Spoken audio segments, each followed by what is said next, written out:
a riding horse.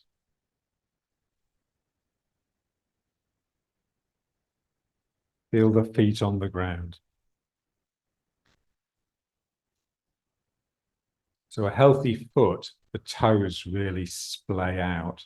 So it's a lot wider at the front than it is at the back, at the heel. Ty has a friend and she's got these amazing kibbutznik feet. So on the kibbutz, they just don't wear shoes. And her foot is as wide as it is long. So when you're standing like this, because your toes are splayed, your big toe is effectively coming in and your little toe is effectively going out. Doesn't have to be a lot. The important thing is that the big toes come in. And if you practice stretching your feet and your toes, then the little toe will pluck up the courage to venture out.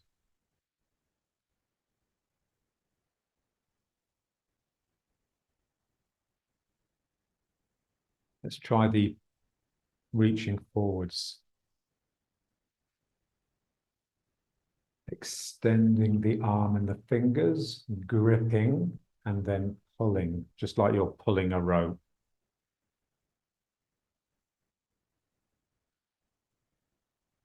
Feel the different mind, really open and extending, and then closing and gripping in order to pull back.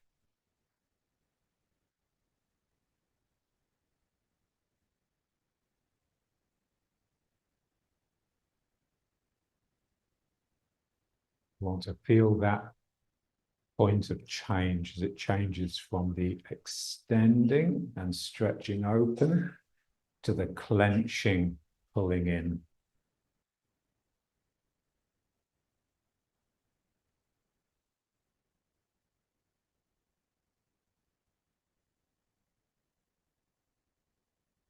And then I want to feel the same thing happening in the leg and the foot.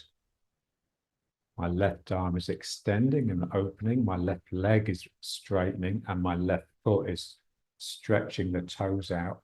And then I clench with the foot as well as clenching with the hand.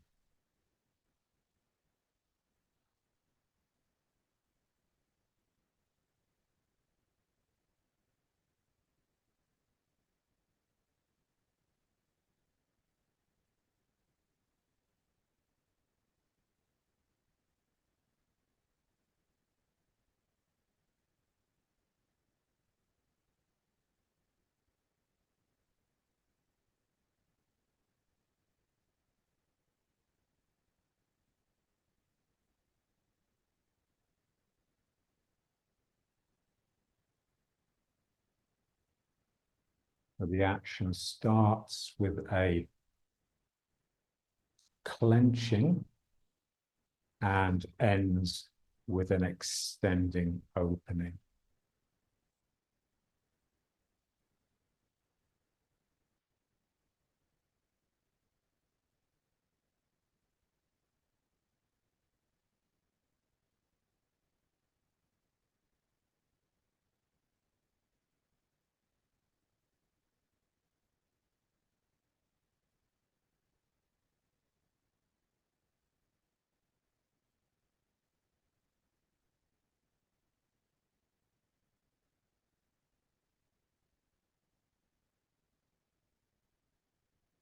Feel the arm extending from your spine. The more you can look behind yourself, the more true will be the extension.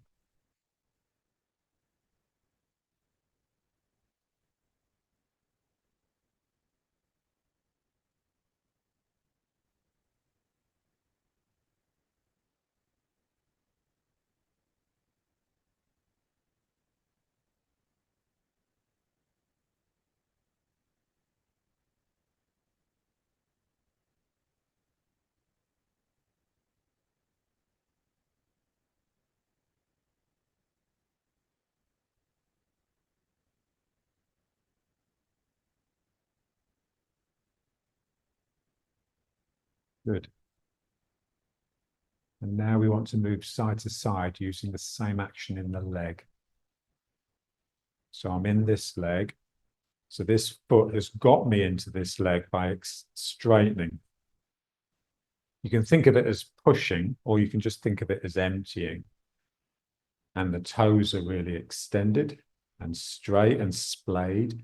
And then I grip the ground with my toes like I'm clenching or grabbing the rope. And that starts me moving in that direction. And then I finish the action by straightening this leg. I pull, and then I straighten.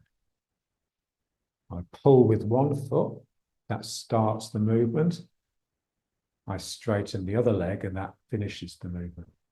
Pull, push, pull, push.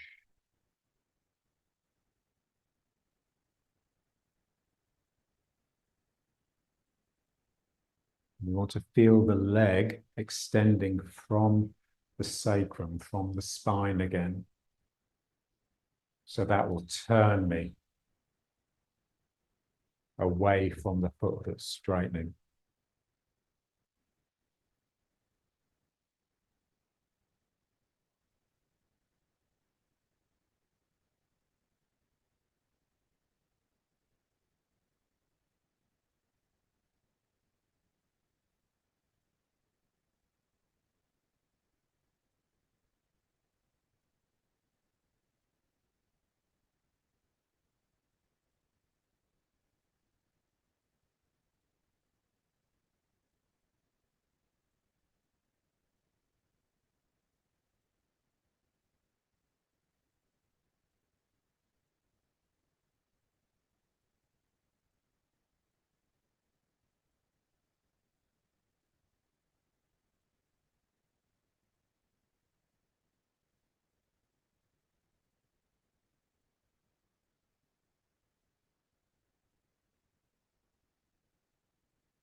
Good.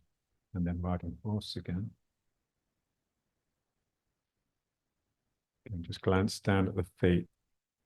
Make sure that your big toes are coming in, but your little toes are either straight ahead or out to the side a bit. And just press down with the big toe. That's really important.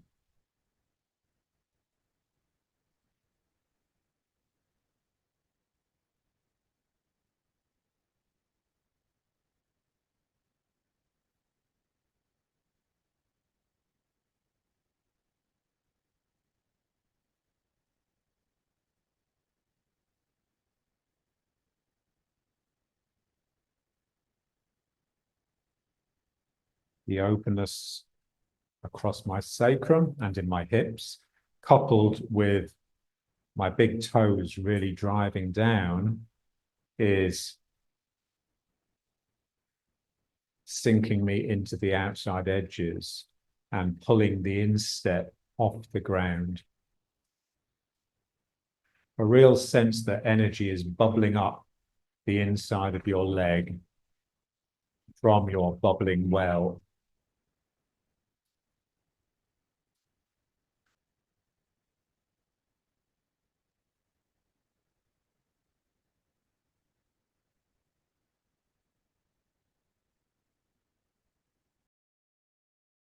Feel it. Feel the sinking. Remember, there's two components to gravity that we can feel. One is the sinking, the relaxation flowing down through the body. And the other is the strength rising up from the ground to balance that and stop me from falling down. They're both components of gravity, a consequence of my mass, my weight. Let's just try this circuit. So now I'm with the relaxation flowing down through my body, splitting at the sacrum, down the legs. And then I let the hands rise up as far away from my body as possible. And then again, down through my body. Like you're being washed by the energy.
And then straight into the two-circle exercise.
One hand goes out, the other one comes in.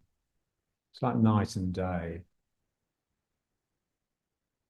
And I want my mind to split between the two.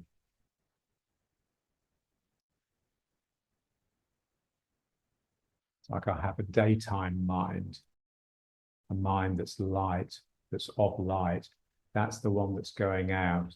And the nighttime mind, the nocturnal, is the one that's coming in, drawing in. So they switch over each time I change direction. I can choose to be simply with the daytime. So I'm with this hand as it goes out, and I'm with this hand as it goes out, and I sort of ignore the hand that's coming in. That's what we tend to do when we do anything, really. We tend to ignore the dark phase. So here we just want to give that dark phase more emphasis, if anything, to feel it coming in, the yielding, feel it coming in here.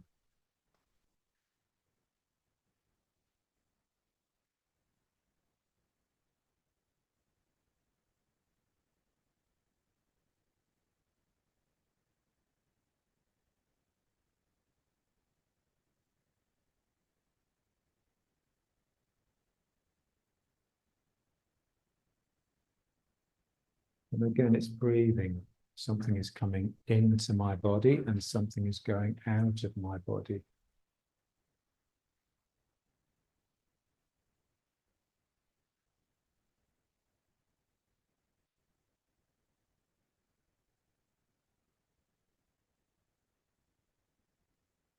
I need a mind that is light and agile enough to follow these traces and follow the moods. The mood changes along the trace as well.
And then back to riding force.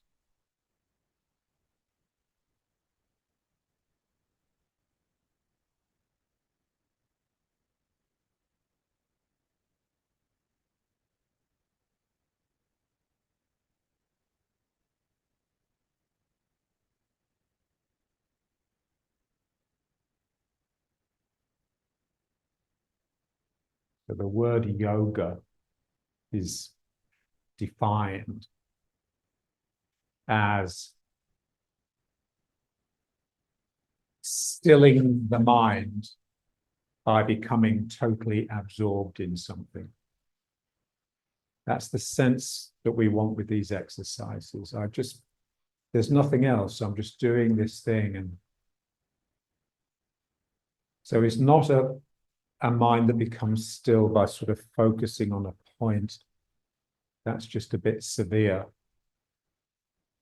It's an activity. And to become totally absorbed in it, you really need to become interested in it. So it needs to start generating energy which you can feel. Otherwise, it'll always be a struggle to keep the mind on it.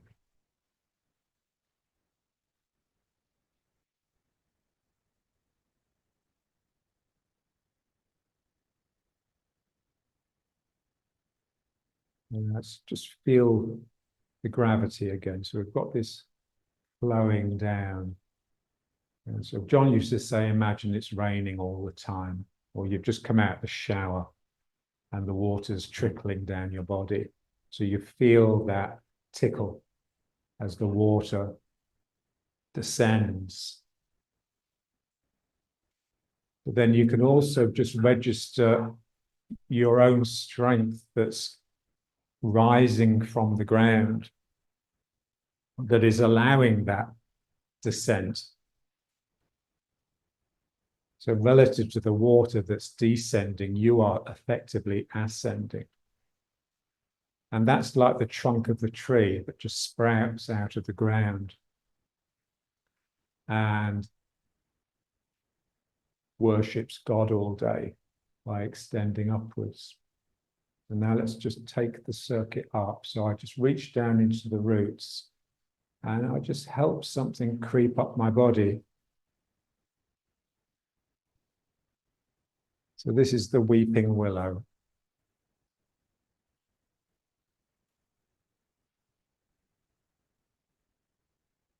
Expressing the crown, the head of the tree.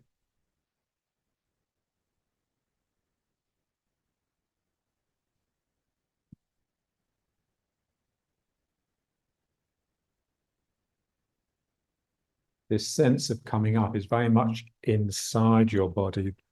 The going down, you can almost feel it like something that is trickling down the outside of your body. This is very much rising up the core.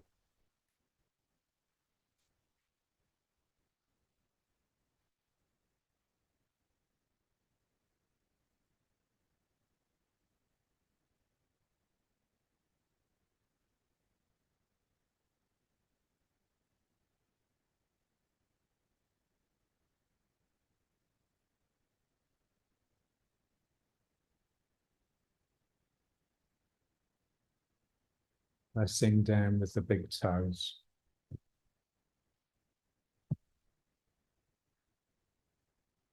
It's a bit like mind in the Dan Chen that it sort of just establishes a sort of core of sobriety. Part of you is anchored. The mind's anchored in the Dan Chen and the feet are anchored as much through the big toes as they are through the heels.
And they're back into riding horse.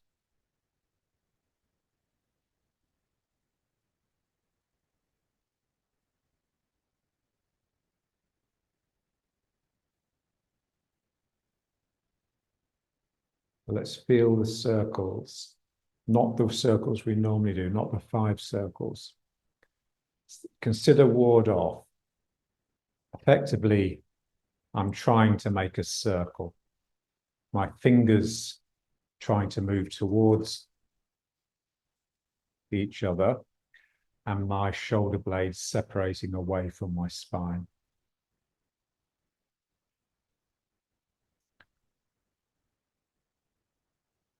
That's the small circle that defines my ward-off space, my personal space. And now ignore your hands and your forearms. So just consider the upper arm coming down to the elbow and then extending from the elbow. So that's a bigger circle. And just feel that.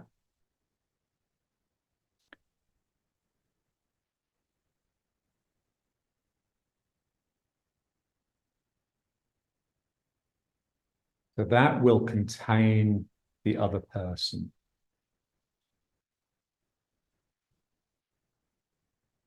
So when you're pushing hands, there's a sense that your hand is pulling the other person's arm, but that your upper arm is enveloping the person. So you're both in front of them with your hand, but also behind them from your elbow. And then just feel the shoulders, so without the arm at all. So the shoulders expanding from your spine, reach right out to the side, and will come round and produce a much, much bigger circle, which is almost takes the whole room that's in front of you.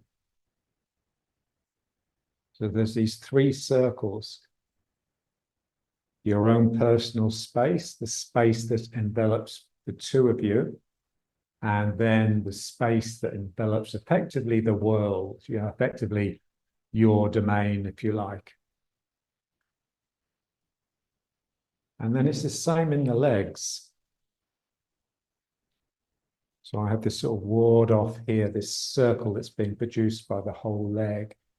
And then if you ignore the bottom part of the leg, then my thighs go out and extend even deeper. And then if you ignore the leg altogether, just come out from the hip.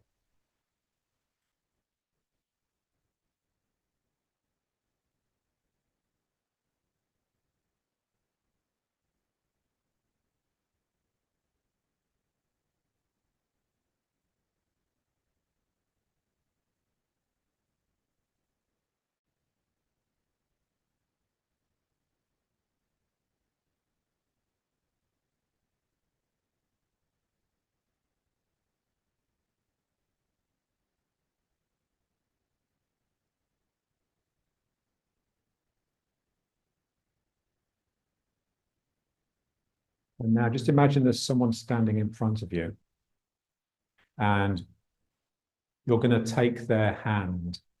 You're both going to basically ward off with one arm and just hold each other's hand gently.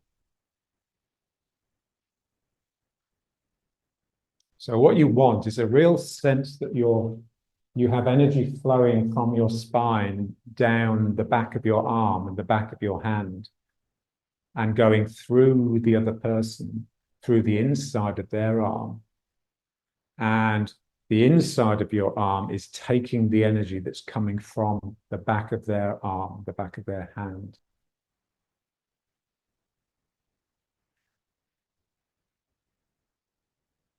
So it's not just a lump, the hand, you're giving and receiving at the same time.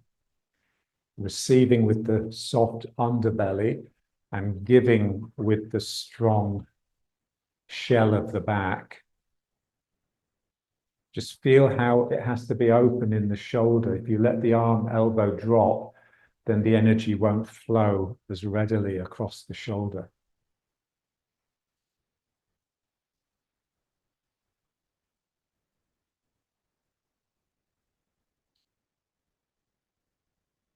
And then feel the same thing in the leg, the real sense that the energy, the strength really from my body is flowing down the outside of the leg, and the inside, the energy is bubbling up the inside of the leg.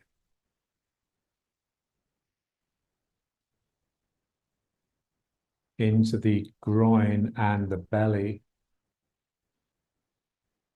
And then you can get a real sense that it's coming up the inside of the leg, into the belly, across into the spine, up the spine, and then down the arms. So you get this real sense of a flow coming from the ground into the arm and back down from the hand into the leg.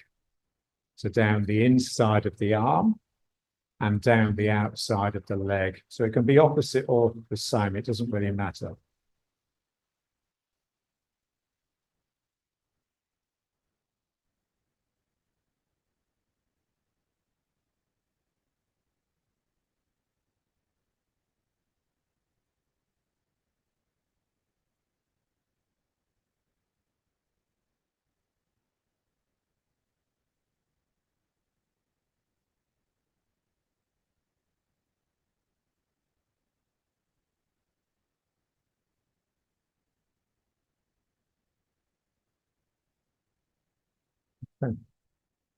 Now let's try just going backwards and forwards with this one.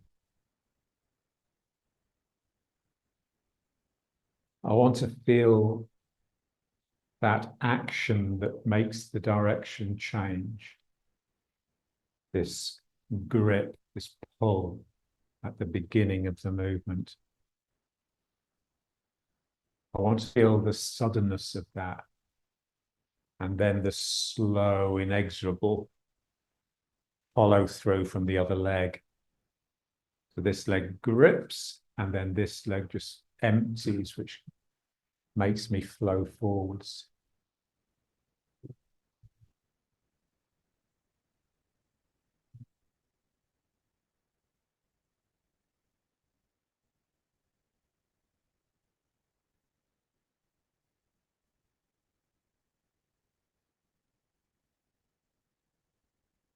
That point of change is an opening followed by a closing, a quick closing.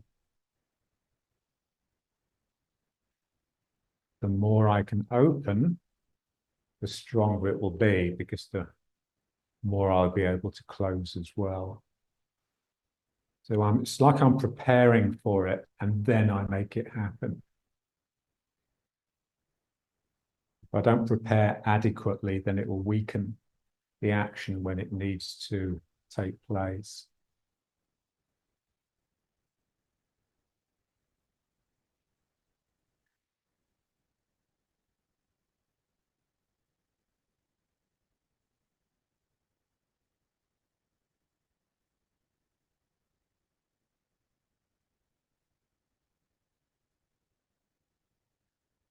Feel the foot, my toes spread and extend, and lift up if you like, so just the heel on the ground, and then it just reverses, so the toes grip and the heel comes up to actually make that tug.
Very much like stretching an elastic band and then letting it flick off, and it will suddenly fly away.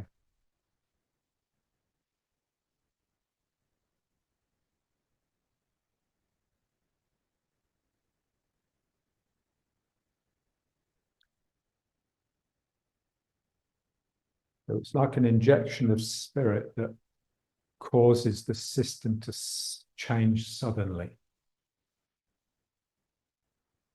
Almost like it takes you by surprise. It doesn't really, because you can feel the pressure building. So part of you is expecting it.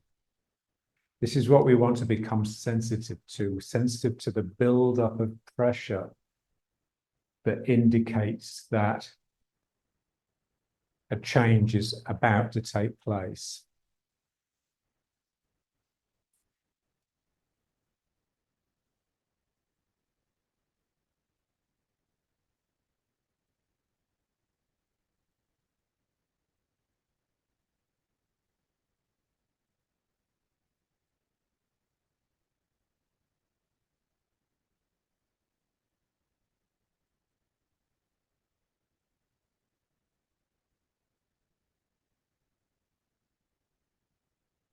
So we want a listening that doesn't simply attend to the inevitable, but which becomes sensitive to unpredictability.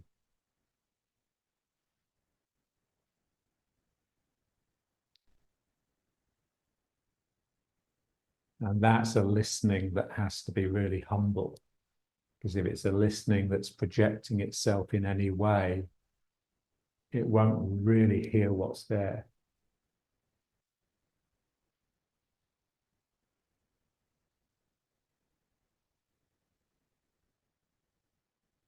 Let's try with the other thoughts.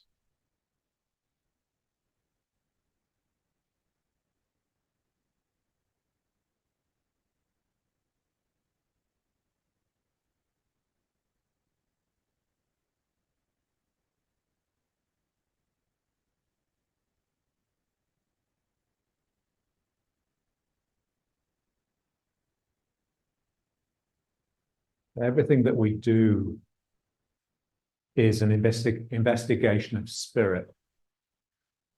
And we're really trying to just look at spirit in its pure form before it's really become linked to an action. When it gets linked to an action, the action tends to mask it. I want to feel that. Ugh. It's almost like I have to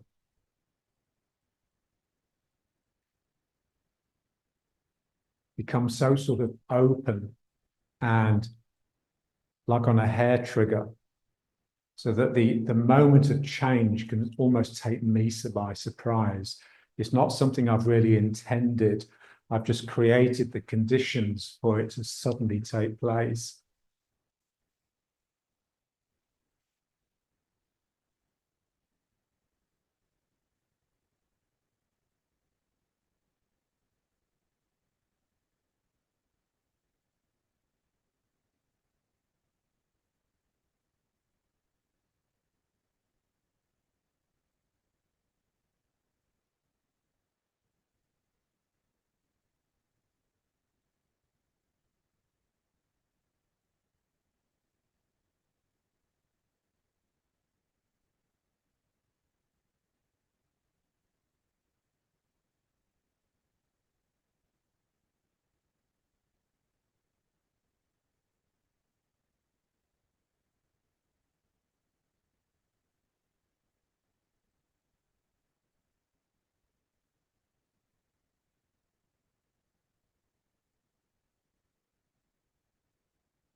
Bring back.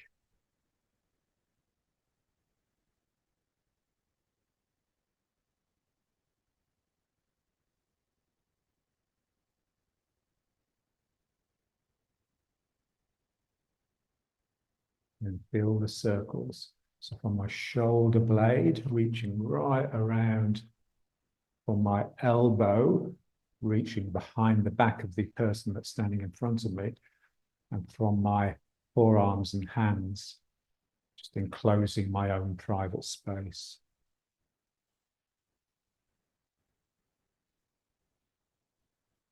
Press the big toes down, a real sense that the big toes are curving in, not because I've twisted my feet round, but because my toes are splaying so much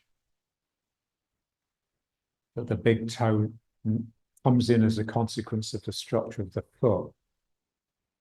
This is why shoes are so terribly bad, because they angle our toes in together, the opposite of how they should be. My old lady, the one that died last year, she'd worn high heels her whole life, and her toes literally wrapped over each other, and she couldn't open her feet at all. So her whole foot was just pointed.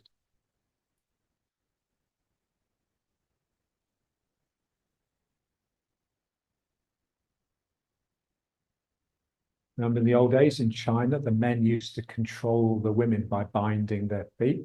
So there's something about having no freedom in your toes that just makes you really submissive. You just want to really open it out. And you can just work on that. And what you find is, most people, their toes, or especially their big toe, tends to curl up. So the tendons in the top of the toe have shortened, and we really need to bend it under. I saw a dancer on YouTube just exercising his feet, and he could bend his toes so much they almost came under and touched his instep.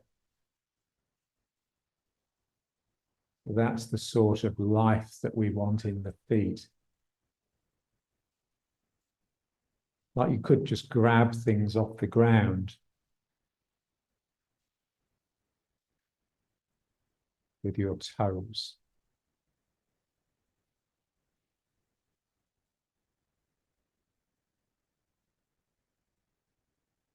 And now let's just move from leg to leg and bring the foot up.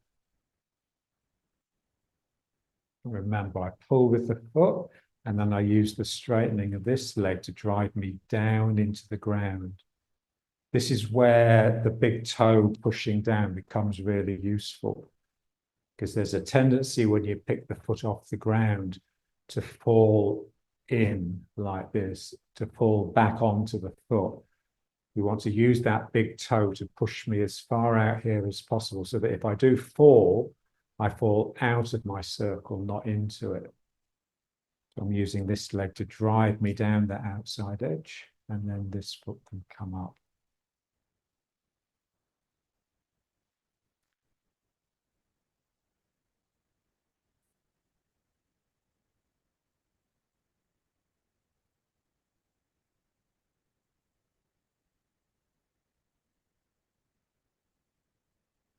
All the time in Tai Chi, the bending, either of the arm, the leg, the hand, the foot, is containing. It's like I'm cradling something, I'm cuddling something into myself.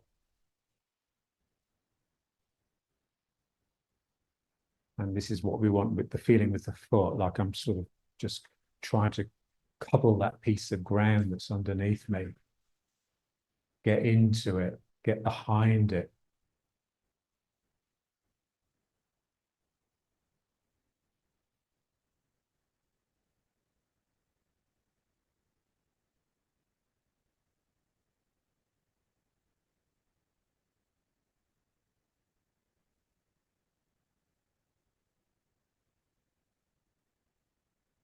Slowly, I can bring the knee higher and higher, and then get a real sense of my lower back, my sacrum especially, spreading and stretching.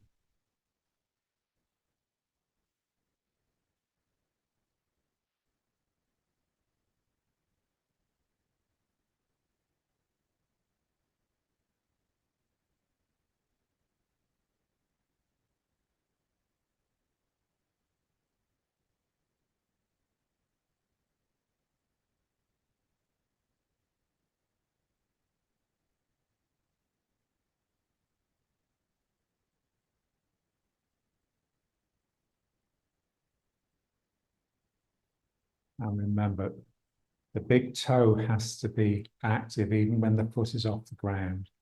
So I'm trying to pull this big toe under. It'll tend to cramp up the foot a bit, but you'll get used to it. So this toe is pushing down and this toe is pulling in. Like a ballet dancer. Pull, push, and pluck the foot up and pull your toes in.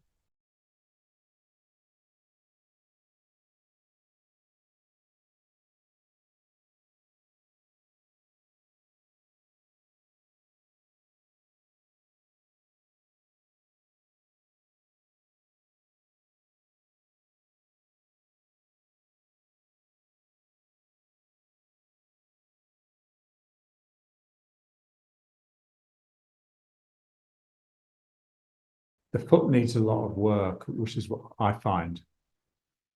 And so you can just, when you're meditating, there's that wonderful posture that they meditate in, which I can only dream about, where you're in full lotus and you wrap one hand and grip the big toe here, and the other hand comes around and grips the other big toe with this hand.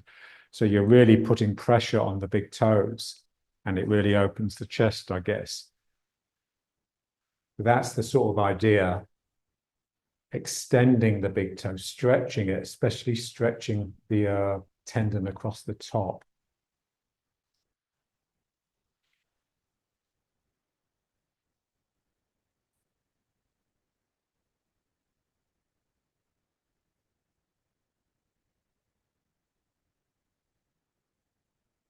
When someone does golden rooster, and they're not pointing their toe down, it just looks so dumb and ignorant. So we just want to get real feeling into the foot and the toes, same sort of delicacy that I have in my hands.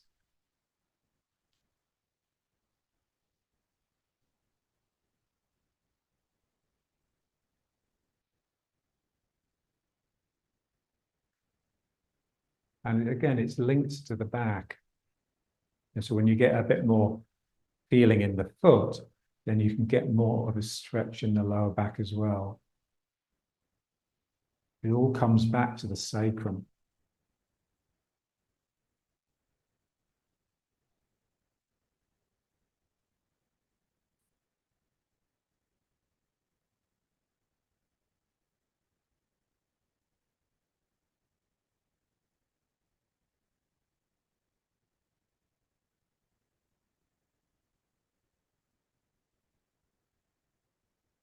John always used to say progress is really just a process of refining. And when you refine something, you make it finer, you sort of split it into smaller particles, if you like.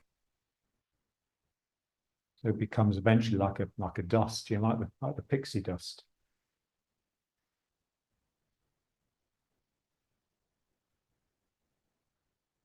And that's spirit. Spirit is just the most refined energy there is.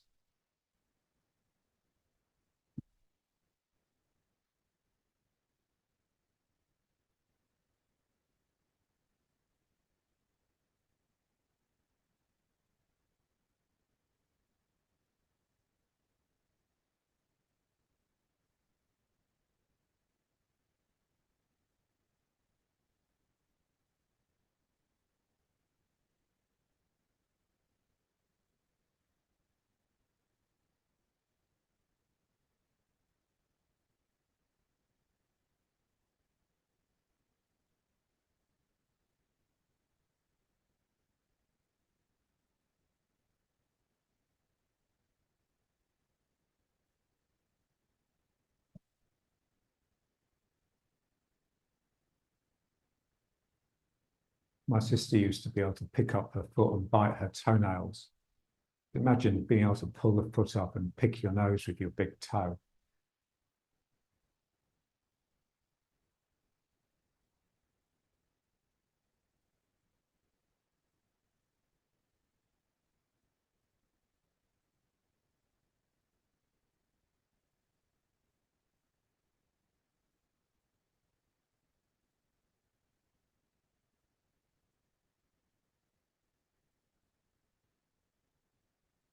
Okay.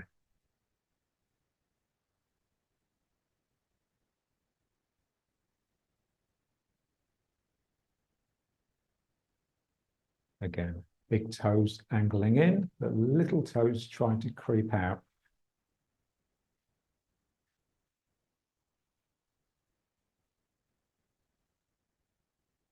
And the little toes are like the scout, they're like the naughty little imp that's wanting to sort of get up to mischief.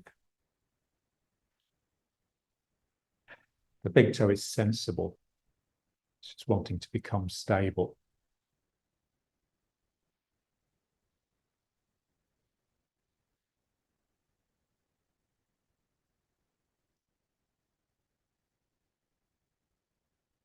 And then just bring it up. Again, have the toes, the feet in the same sort of idea. So the big toes angling in a little bit, but the little toes able to reach out away from each other.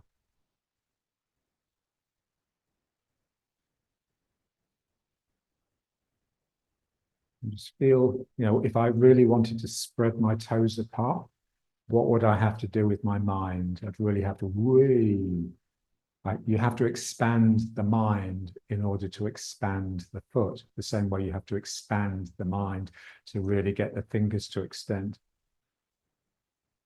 This is the sort of mind that we're trying to develop, a mind very much related to the body and to the actions of the body.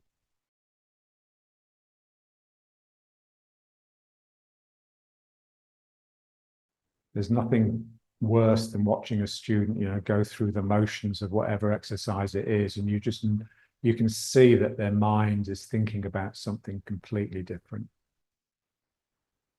And I just think you're wasting your time. And not only are you wasting your time, you're practicing stupidity.